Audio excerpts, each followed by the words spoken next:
وننزل من القرآن ما هو شفاء ورحمة للمؤمنين ولا يزيد الظالمين إلا خسارا. بسم الله الرحمن الرحيم.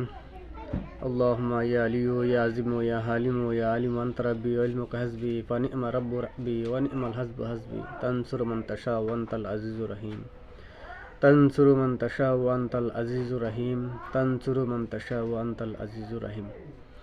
আসসালামু আলাইকুম রহমতুল্লাহি ওয়া বারাকাতুহু। আমার প্রিয় ভাই ও বোনেরা, আশা করি আল্লাহ পাকের অশেষ রহমতে আপনারা সকলে ভালো আছেন, সুস্থ আছেন। আলহামদুলিল্লাহ, আমিও ভালো আছি, সুস্থ আছি। প্রতিদিনের মতন আজকেও একটা নতুন ভিডিও নিয়ে চলে আসছি। আপনারা যদি আমার ভিডিওতে নতুন এসে থাকেন আজকে, তাহলে আপনাদেরকে একটা অনুরোধ, আপনারা আমার চ্যানেলটাকে অবশ্যই সাবস্ক্রাইব করে আমার পাশে থাকার চেষ্টা করবেন, আর বেল আইকনটাকে অল প্রেস করে দিবেন, যাতে ভিডিও আপলোড করার সাথে সাথে আপনাদের কাছে নোটিফিকেশন চলে যায়। কারণ হতে পারে আজকে না হয় কালকে না হয় পরশু কোনো না কোনো ভিডিও আপনাদের জন্য উপকারী হতে পারে কারো না কারোর জন্য। সেই জন্য এমন সুন্দর সুন্দর এমন ভালো ভালো গুরুত্বপূর্ণ ভিডিও পাওয়ার জন্য অবশ্যই আমার পাশে থাকুন।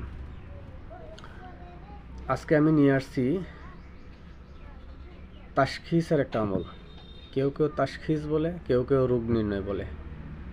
এখন মানে একজন মানুষ কিসের রোগী, জিনের রোগী না জাদুর রোগী, সেটাকে নির্ধারণ করার জন্য, সেটাকে পরীক্ষা করার জন্য শক্তিশালী একটা তাশখীস।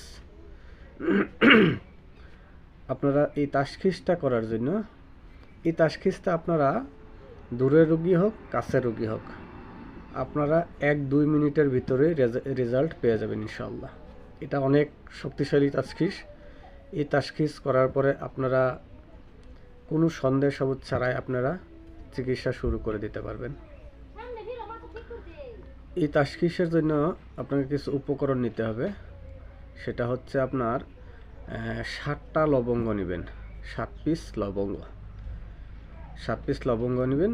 যদি রুগী আপনার কাছে থাকে তাহলে আপনার রুগীকে আপনার সামনে বসান ওযু অবস্থায়, আর লবঙ্গগুলি আপনার কাছে রাখেন, আর একটু আগুন জ্বালিয়ে নেবেন। কোনো কিছু মাটির পাত্রের মধ্যে আগুন জ্বালিয়ে আপনার পাশে রেখে দিবেন। আর যদি দূরের রুগী হয় তাহলে দূরের রুগীর নাম, রুগীর মায়ের নাম, ঠিকানা একটা কাগজের মধ্যে লিখে আপনার সামনে রাখবেন। কাছের রুগী হলে রুগীকে আপনার সামনে বসাবেন, দূরের রুগী হলে রুগীর নাম, রুগীর মায়ের নাম, ঠিকানা একটা কাগজে লিখে আপনি আপনার সামনে রেখে দিবেন। এখন 7 পিস লবঙ্গ নিলেন। এখন কাজ হলো সূরা ফাতিহার একটা আয়াত, বিসমিল্লাহির রহমানির রহিম, ইহদিনাস সিরাতাল মুস্তাকিম, ইহদিনাস সিরাতাল মুস্তাকিম, ইহদিনাস সিরাতাল মুস্তাকিম। আপনি 41 বার তেলাওয়াত করবেন এই আয়াতটাকে। 41 বার তেলাওয়াত করে একটা লবঙ্গের উপরে ফু দিবেন। দ্বিতীয়বার আবারও এই আয়াতটাকে 41 বার পাঠ করবেন, দ্বিতীয় লবঙ্গের উপরে ফু দিবেন। তৃতীয়বার আবারও এই আয়াতটাকে 41 বার পাঠ করবেন, তৃতীয় লবঙ্গের উপরে ফু দিবেন। এইভাবে আপনি প্রতিবারে 41 বার করে পরে প্রত্যেকটা লবঙ্গের উপরে ফুঁক দিতে হবে। এইভাবে আপনার 7টা লবঙ্গ পড়বেন।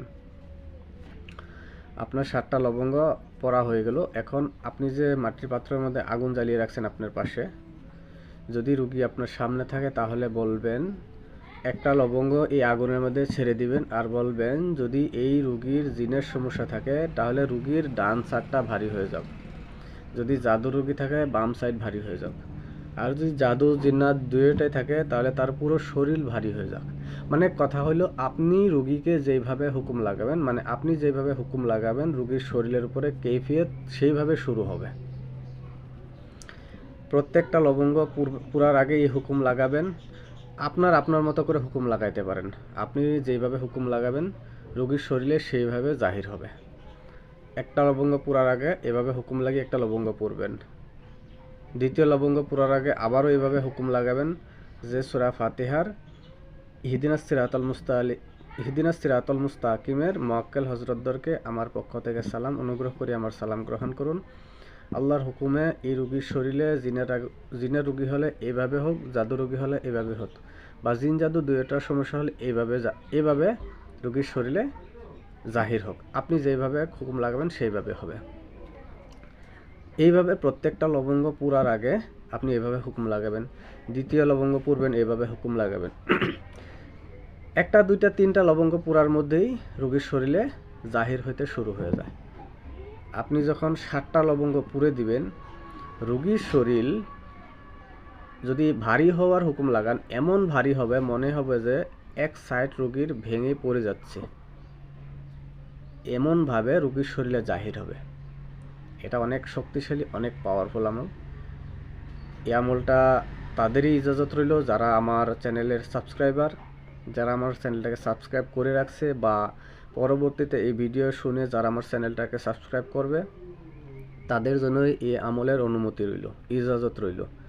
যাদের ইজাজত নেই তারা এই আমল করলেও কোনো ফল পাবে না, কোনো রেজাল্ট আসবে না, বরঞ্চ এই আমলের রেজাল্ট তার উপরে আসবে। যদি এই আমল থেকে উপকারিত হতে চান তাহলে আমার চ্যানেলটাকে অবশ্যই সাবস্ক্রাইব করুন, কমেন্ট করুন, লাইক করুন, শেয়ার করুন। ইনশাল্লাহ এর চেয়ে ভালো ভালো আমল আমি আপনাদেরকে ইউটিউবে দিব ইনশাল্লাহ, যেগুলো আমল আজকের থেকে আগে কেউ দেয়নি। এমন আমল পাইছেন কি না ইউটিউবে আমার কমেন্ট বক্সে অবশ্যই জানাবেন। এমন আমল তাশখিসার কেউ দিছে কি না। যদি কিছু না বুঝেন তাহলে আমার কমেন্ট বক্সে কমেন্ট করবেন, সেটার উপর দ্বিতীয় ভিডিও আনার আমি চেষ্টা করবো ইনশাল্লাহ। তো ভালো থাকেন, সুস্থ থাকেন। আসসালামু আলাইকুম ওয়া রাহমাতুল্লাহি ওয়া বারাকাতুহু। হ্যাঁ, এখানে আরেকটা কথা বলে দিই, এটা হলো আমি কাছের রোগীর কথা বললাম। আর যদি দূরের রোগী হয় তাহলে আপনি যে নাম, মায়ের নাম, ঠিকানা লেখছেন, আপনি এভাবে হুকুম লাগিয়ে বলবেন যে রোগীর নাম মায়ের নামে, ঠিকানা অমুক, ওইখানে রোগীর শরীরে এইভাবে জাহির হোক। যেভাবে হুকুম লাগাবেন 7টা লবঙ্গ পুরার আগে জাহির হয়ে যাবে। যখন 7টা লবঙ্গ আপনি পুরে ফেলবেন, আর শক্তিশালীভাবে রোগীর শরীরে এই লক্ষণগুলো জাহির হবে। ভালো থাকেন, সুস্থ থাকেন। আসসালামু আলাইকুম ওয়া রাহমাতুল্লাহি ওয়া বারাকাতুহু। وننزل من القرآن ما هو شفاء ورحمة للمؤمنين ولا يزيد الظالمين إلا خسارا.